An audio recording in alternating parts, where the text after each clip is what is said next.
دجال سے متعلق بھی اللہ کے نبی علیہ الصلاۃ والسلام نے بہت ہی واضح طریقے سے باتیں بیان کی ہیں۔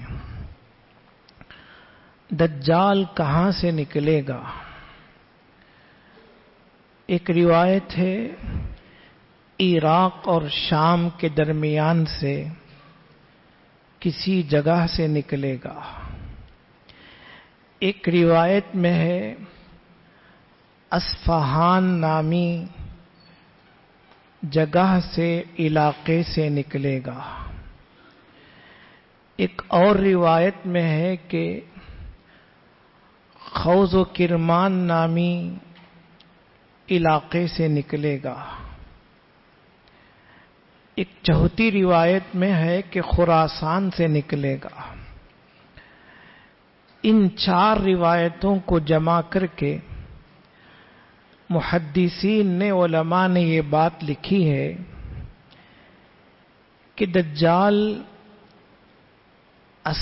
اصل میں عراق اور شام کے درمیان سے نکلے گا، پھر وہ اصفہان پہنچے گا، وہاں یہودی اس کے منتظر ہوں گے۔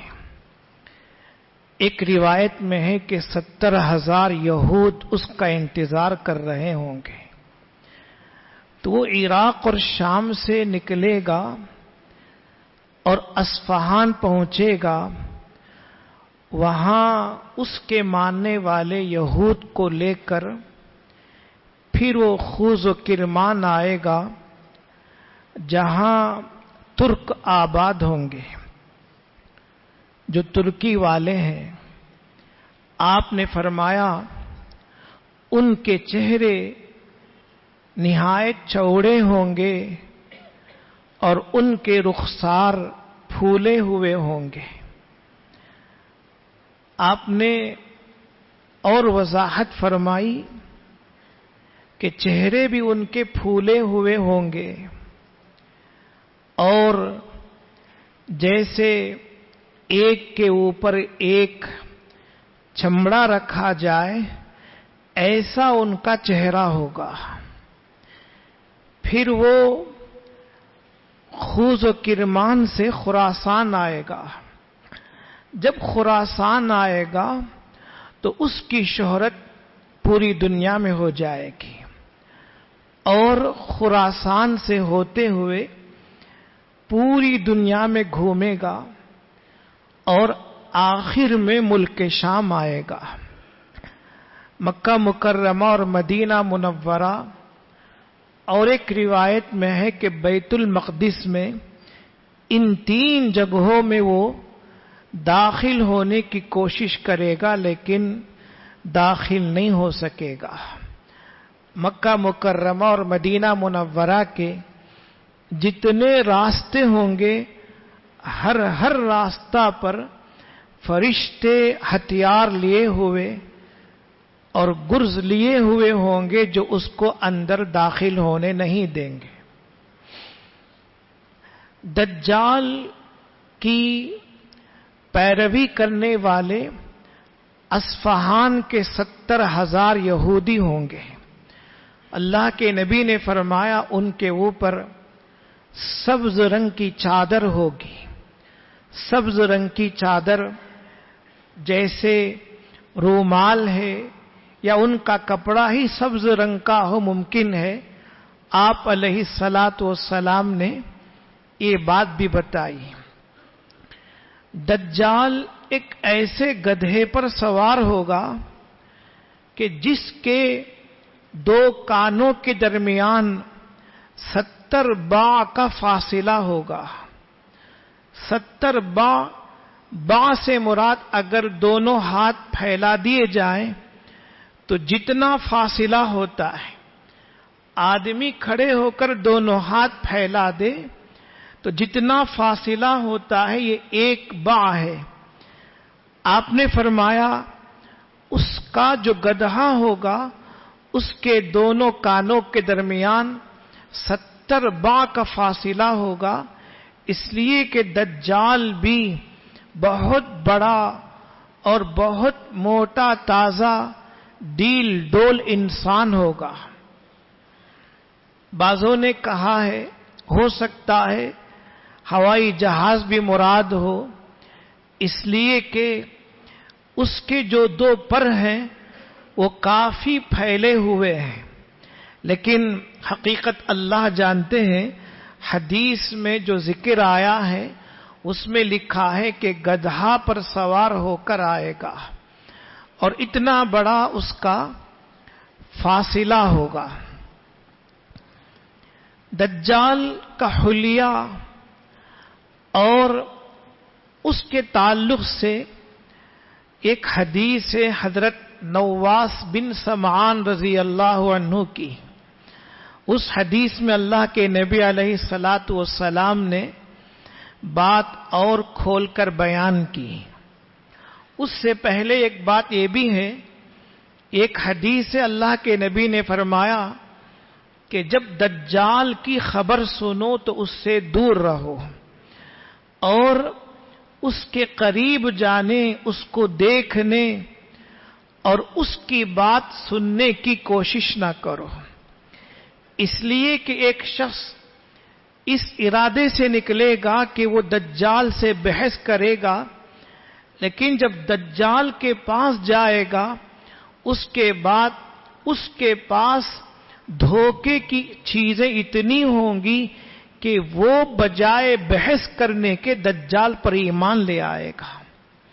اس لیے اللہ کے نبی علیہ الصلاۃ والسلام نے فرمایا کہ جب دجال کے تعلق سے خبر سنو تو اس سے دور رہو اور دور رہنے کی پوری کوشش کرو۔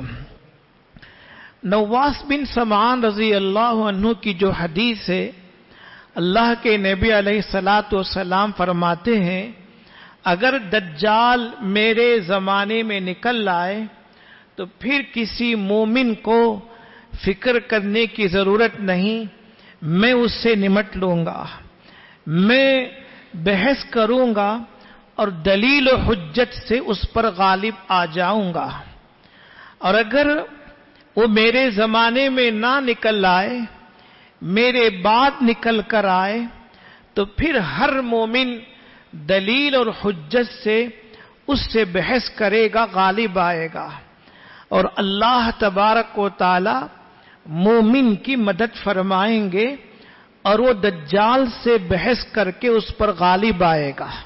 یہاں دو باتیں ہیں سمجھنے کی ضرورت ہے کہ ایک تو خود سے قریب جانے کی اجازت نہیں، اور اگر دجال سے واسطہ پڑ جائے، خود ہی اس کے قریب ہو جائے یا وہ کسی کے قریب آ جائے، اللہ تبارک و تعالی عموماً ہر مسلمان کی حفاظت فرمائیں گے اور اس سے اللہ تبارک و تعالی بچائیں گے۔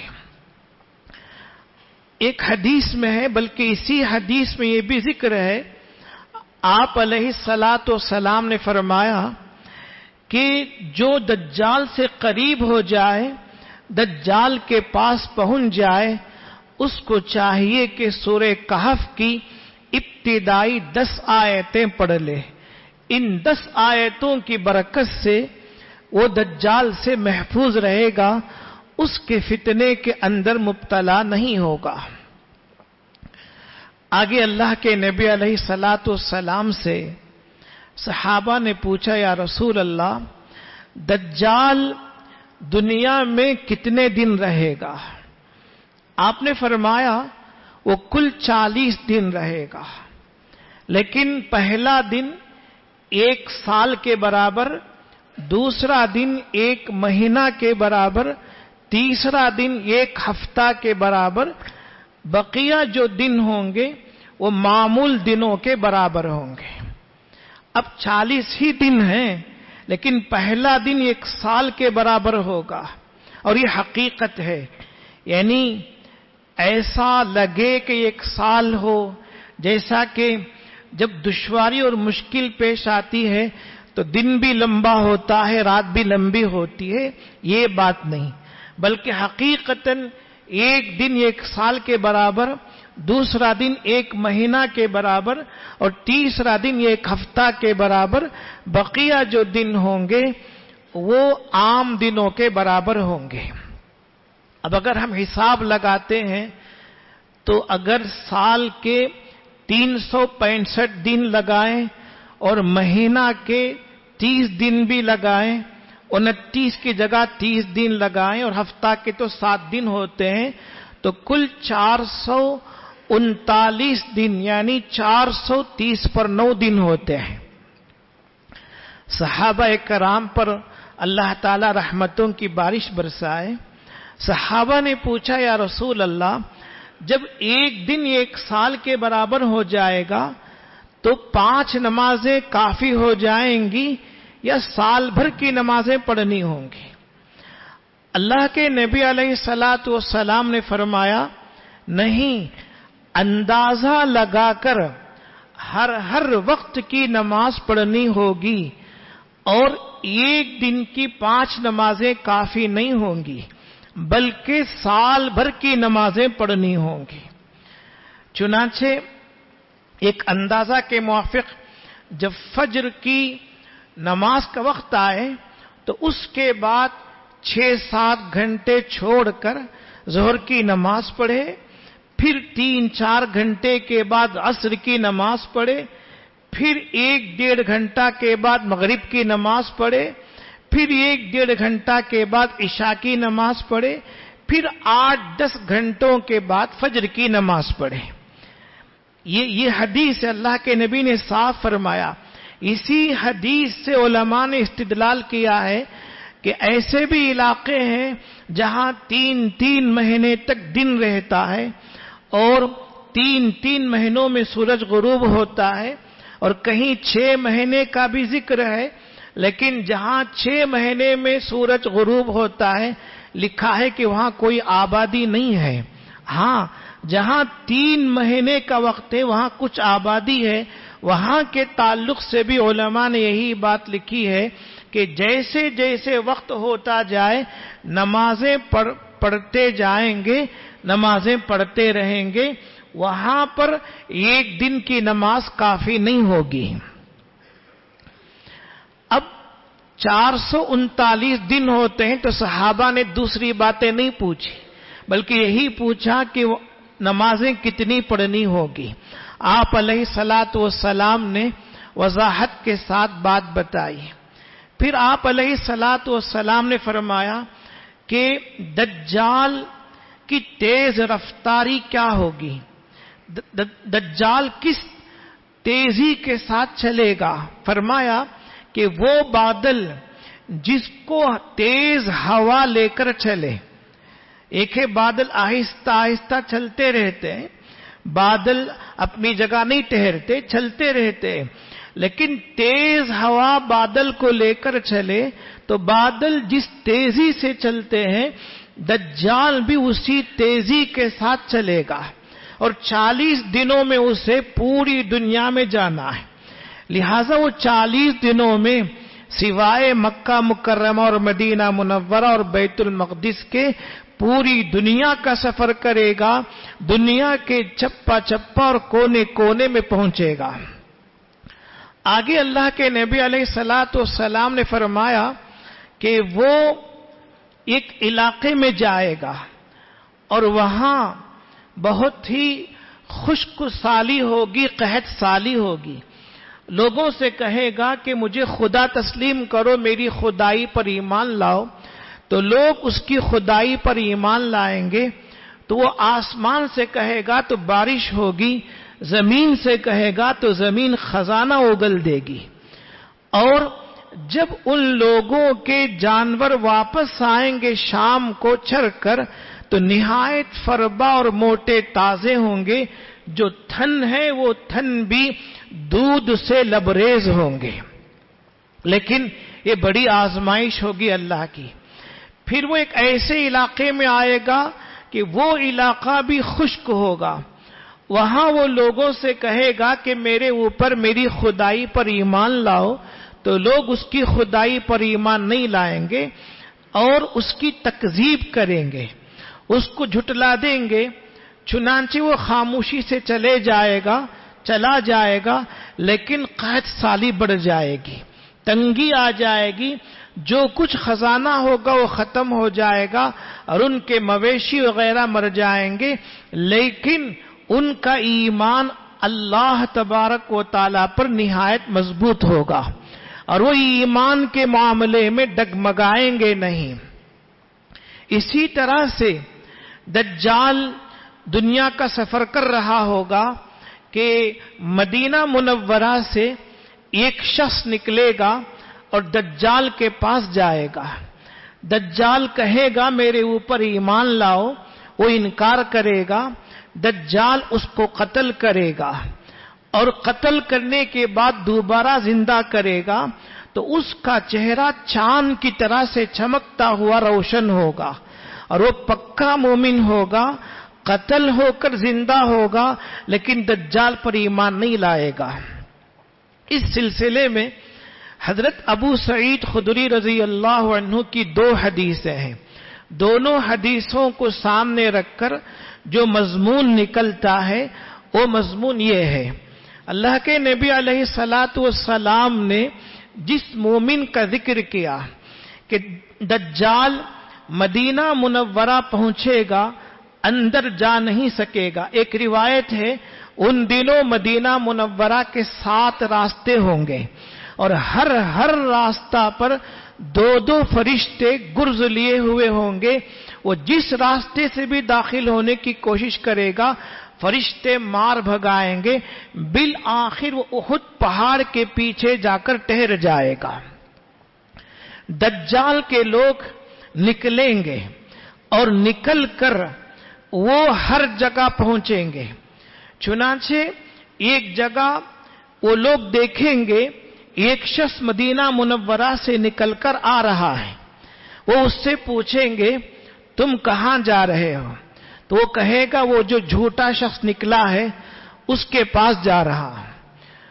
وہ کہیں گے کیا تو ہمارے خدا پر ایمان نہیں لے آتا؟ وہ شخص کہے گا ہمارے خدا کی جو صفتیں ہیں وہ مبہم اور پوشیدہ نہیں ہیں، وہ واضح ہیں، لہذا میں جا رہا ہوں دیکھنے کے لیے۔ وہ اسے قتل کرنا چاہیں گے تو دوسرے لوگ کہیں گے کیا خدا نے ہمیں نہیں روکا تھا؟ ہمارے خدا نے ہم کو نہیں روکا تھا اس کی اجازت کے بغیر کسی کو قتل نہ کرنا، لہذا گرفتار کر کے پکڑ کر اس کو دجال کے پاس لے جائیں گے۔ جب دجال کے پاس لے جائیں گے تو دجال کہے گا کہ تو میری خدائی پر ایمان لے آ، کیا تجھے میرے خدا ہونے میں شک ہے؟ ایمان نہیں لائے گا؟ وہ کہے گا نہیں، میں تیرے اوپر ایمان نہیں لاؤں گا، تو جھوٹا ہے، اور اللہ کے نبی علیہ الصلاۃ والسلام نے جس کے بارے میں فرمایا کہ وہ دجال ہے، جھوٹا ہے، وہ تو ہی ہے۔ اب غصہ ہو جائے گا، لوگوں سے کہے گا کہ زمین پر لٹا دو، زمین پر لٹا دیں گے، لوگوں سے کہے گا کہ اس کے سر کو توڑ ڈالو، لوگ سر کو کچلیں گے، پیٹ اور پیٹھ کو مارنا شروع کریں گے، اس قدر ماریں گے کہ وہ پھیل جائے گا، لیکن وہ مومن شخص مرے گا نہیں، زندہ رہے گا۔ وہ پوچھے گا اب بتا کیا میں خدا نہیں ہوں؟ وہ کہے گا ہاں نہیں، تو خدا نہیں بلکہ پکا جھوٹا ہے، تیرے جھوٹے ہونے میں میرے ایمان میں اضافہ ہوا ہے۔ اب وہ کہے گا اس کو قتل کرو۔ اب اس کے لوگ اس کو پکڑ کر سر سے لے کر پیر تک قتل کریں گے، بلکہ آرے سے چیر دیں گے، 2 ٹکڑے کریں گے، اور 2 ٹکڑوں کے درمیان اچھا خاصا فاصلہ ہوگا، معمولی نہیں بلکہ اچھا خاصا فاصلہ ہوگا۔ دجال 2 ٹکڑوں کے درمیان چلے گا۔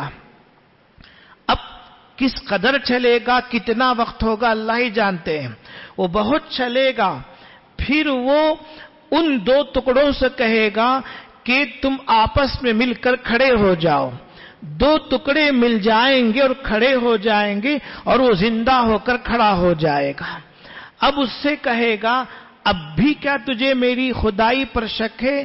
میرے اوپر تو ایمان نہیں لائے گا؟ وہ کہے گا نہیں، میری بصیرت الحمدللہ بہت بڑھ گئی کہ تو ہی پکا دجال اور جھوٹا کذاب ہے۔ ہمارے نبی صلی اللہ علیہ وسلم نے جو بات بتائی وہ بات پکی ہو گئی، واضح ہو گئی، تو یقیناً جھوٹا ہے۔ اب دجال بھڑک اٹھے گا، غصہ ہو جائے گا اور اس کو پکڑے گا اور ذبح کرے گا۔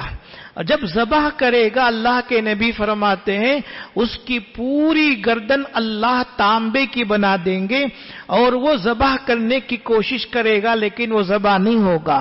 اب وہ شخص کھڑا ہوگا اور کہے گا اے مسلمانوں، اے لوگوں سن لو، دجال کی طاقت صرف ایک آدمی پر چلنے والی تھی، وہ میرے اوپر چل گئی، اب اس کی طاقت کسی پر نہیں چلے گی، اب وہ کسی کو بھی کوئی بڑا نقصان نہیں پہنچا سکے گا۔ ایک آدمی پر اللہ نے طاقت دی تھی، وہ طاقت میرے اوپر اس نے آزما لی، لہذا یہ پکا ہے جھوٹا، پکا جھوٹا ہے، دجال ہے، اس کو دجال سمجھو۔ اب اور زیادہ غصہ ہو جائے گا، اس کو پکڑ کر اپنی جہنم میں ڈال دے گا، حالانکہ دیکھنے میں اس کی جہنم ہوگی، حقیقت میں وہ جنت ہوگی۔ اب وہ مومن جنت میں پہنچے گا، اللہ تبارک و تعالی